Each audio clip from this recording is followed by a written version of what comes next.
मुंबई विद्यापीठाच्या सिनेट निवडणुकीतल्या विजयानंतर आता ठाकरे गटानं विधानसभेचं रणशिंग फुंकलंय। सिनेटच्या विजयानंतर ठाकरे गटानं आज मातोश्रीवर जोरदार जल्लोष केलाय। 10 पैकी 10 जागा जिंकत ठाकरे गटानं अखिल भारतीय विद्यार्थी परिषदेला धूळ चारली।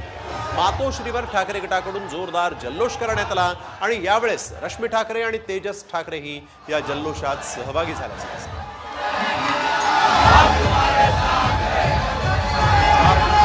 उद्धव ठाकरेंनी यावेळेस मातोश्री बाहेर येत इथं जमलेल्या सगळ्या शिवसैनिकांना अभिनंदन केलेलं आहे। ठाकरेंच्या युवा सेनेनं मग मातोश्रीच्या अंगणामध्ये जल्लोष केलेला आहे। तेजस ठाकरेंना यावेळेस आदित्य ठाकरेंनी विजयाचा हा गुलाल लावला। तर शिवसैनिकांनी आदित्य ठाकरे, वरुण सरदेसाई आणि तेजस ठाकरेंना खांद्यावर घेऊन जल्लोष केला।